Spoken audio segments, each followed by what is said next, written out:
I contend you guys made the wrong decision about how to pursue this, regardless of what else you thought you were going to do or whatever the justification was, because there is that five that was on my specific patient notes. It was fraudulent. It was a misrepresentation in all kinds of ways. That's not what seemed to matter. Actually, accurately accounting or recounting people's experiences with trauma or maybe their sensitivity, and then allowing for them to get a record of the process they went through so that then they can use it as something for their own livelihood. That was not in any way, shape, or form the intent. That was not in any way, shape, or form the intent. What you had was an allowal for, what you had was an allowal for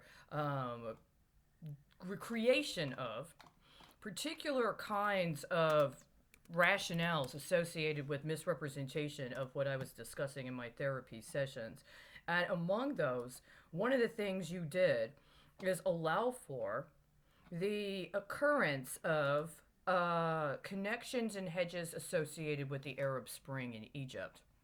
Now, who specifically you expected to be able to be availed of some of the specifics of the details is not as much my concern as how badly you blew it. You blew it horribly over and over again. There have been at least two instances that have come about in the last 5 years since I had access to that information that could have been a very good potential for transitioning that into something useful. But the problem is, those options were not allowed to be considered acceptable for execution because the prioritization, it seems, was on acquiring them in order to leverage them for completely racialized hate crimes that not only compromised national security but precluded the accrual of things that would otherwise be available for safety and would also be available for potential actual remuneration or restitution commensurate with the need.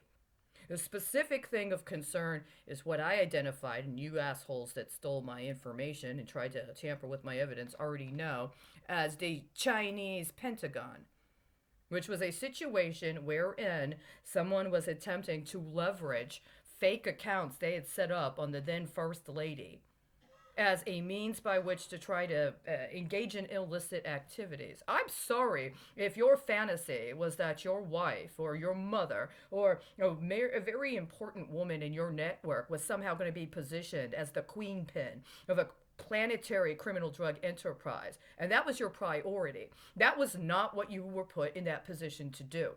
And in the course of being put into that position, even things that were provided to her that were necessary for the country, not just your bottom line, that she could otherwise have been the completely appropriate person to perform, ended up consistently being sabotaged for other things that ended up having a direct impact on my life and the sabotage of even the false accounts you set up on my life.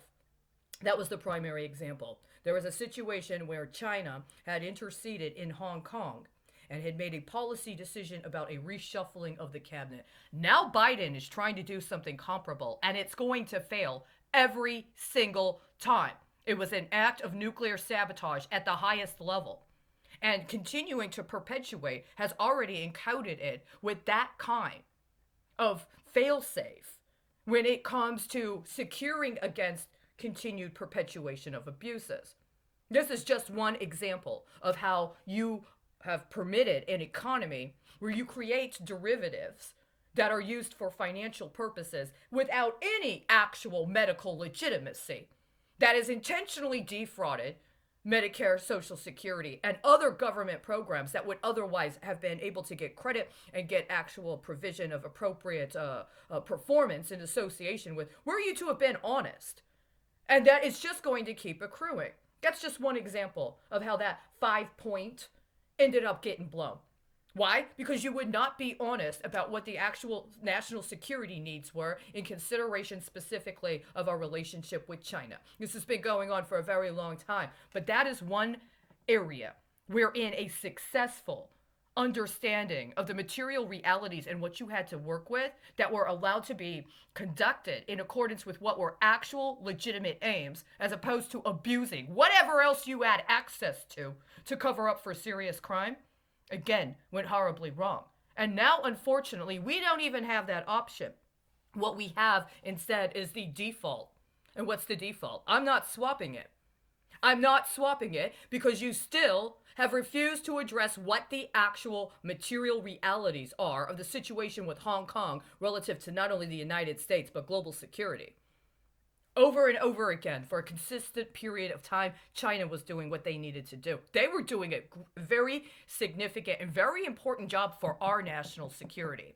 But this concept of trying to mire it in this misrepresentation that it's about human rights, when human rights are just being used as a smokescreen and a cover for covering up for organized crime, allows also for a mischaracterization of what actually constitutes organized crime, especially at the level with which we're dealing. And that brings back the other 5 point, which was in Houston, when the Chinese government and law enforcement in China was going after people in its own milieu that were making an exorbitant amount of money. And there were considerations of fraud and other financial crimes associated with these people, and China was cracking down on them. You decided you wanted to try to undercut or undermine Chinese law enforcement regarding its own national security matters by flipping it on a homeless woman who was engaged in a situation intentionally orchestrated to try to extort her, to cover up for narcos that had infiltrated the local police department and were allowed to operate with impunity. That later ended up creating acts of securities fraud connected to uranium trafficking. That is another instance. That was actually the first instance wherein that specific capacity to actually have anything legitimate about this economy you set up based on medically torturing people and then also misrepresenting as medical treatment other forms of what could otherwise be characterized as any number of other things has gone horribly wrong. And the longer you persist on trying to prioritize the focus of that is your economy, the less legitimacy you have as a polity. And they know that. And that's what makes it sedition. Even outside of a context of 100-year flips, 50-year flips, if that's something you're invested in, you have a duty to make sure people are informed to be able to maintain that.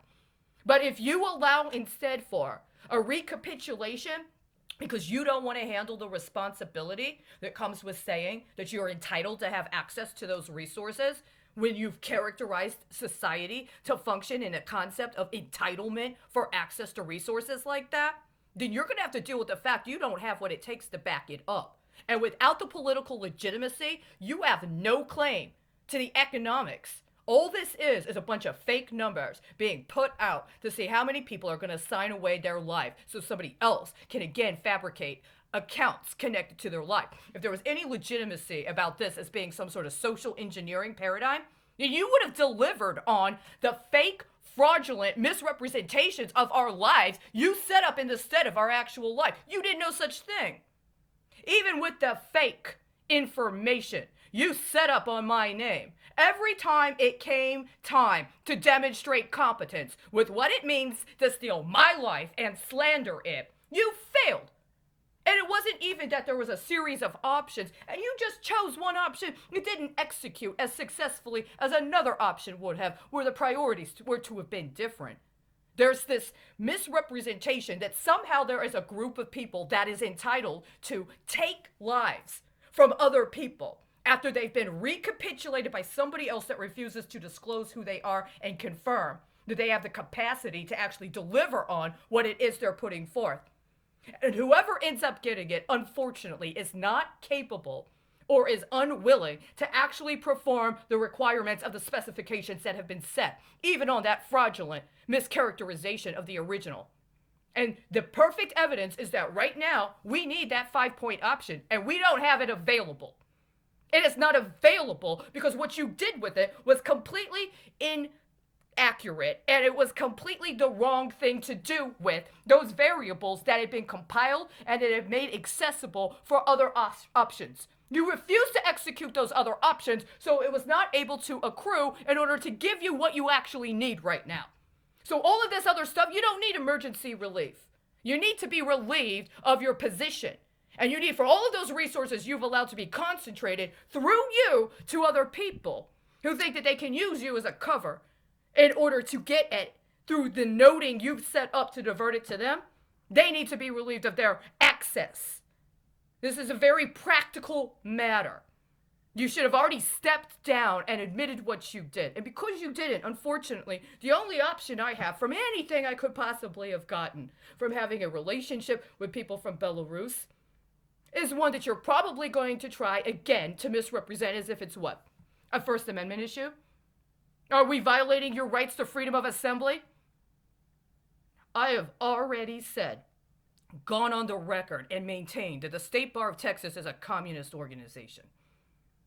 And apparently, because nobody has reined in the specific and vicious form of communism that it constitutes, it has been allowed to influence other bar associations in the region. If it was in cooperation with communist organizations that were masquerading as if they were bar associations from other states, and so these communists have been able to infiltrate the government and attempt to dispossess us of any alternative other than to accept their branding so that we can get access to resources, then we need to eliminate them. Personally, I don't think our economy should be diverted into focusing on prison labor. I don't. I think it's a waste of what we could be doing otherwise. I want fewer people employed as prison guards. I want fewer people employed in corrections. They knowingly, willingly conspired to engage not only in undermining the government, but into also engaging acts of depravity in order to undermine our capacity to even have autonomy over our own body. That's how exploitative it is. They have more than enough capacity to actually mount a purge from within. And if they fail, then they are not entitled to try to require the rest of us to recapitulate our economy in order to serve some sort of alleged humanitarian aim where they're allowed to be subjected to the terms of the forced labor situation they're trying to orchestrate now. They've orchestrated a form of forced labor by confining us to our homes and harvesting us for somebody else's credit. Is this what they expect to get as their punishment? Well, alone in their house, they get to enjoy what they've... No. It needs to be eliminated altogether. It needs to be liquidated, taken out of their capacity to have any access to, and allowed for recapitulation by people that are conscious, that are cognizant, and that are more than capable of taking responsibility. And I'm sorry. I just found it yesterday.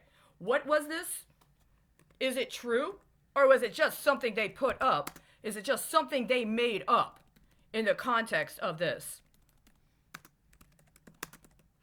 When was it? When? Are we coming up on that time? Hold on a second. This is what it says. Case of the Union of Liberation of Belarus. The case of the Union of Liberation of Belarus was a political and criminal case initiated by the GPU, the Belarusian Soviet Republic, against several Belarusian scientists and culture activists. Case formed part of a wave of Soviet repressions in Belarus in 1929 through 1931. The GPU accused the victims of membership in a presumably non-existent anti-Soviet organization called the Union of Liberation of Belarus. Most of the accused were killed or expelled to faraway regions of the USSR. As I say, I do not personally approve of a process of consideration of expulsions or allowing for some masquerading as if the expatriate experience in this situation has validity. And I am not talking about some risk weighting that allows it to be swapped out for affairs internationally. Members of the actual State Bar of Texas. The State Bar of Texas. narcos moonlighting as if they're qualified to monopolize the judicial branch of government while it co-conspires to cover up for crimes against humanity visited upon their own people. They've had more than enough time. We are going over 3 years since the state of Texas and the State Bar of Texas was officially and formally notified of the charges. Unfortunately, 3 years later, they have held.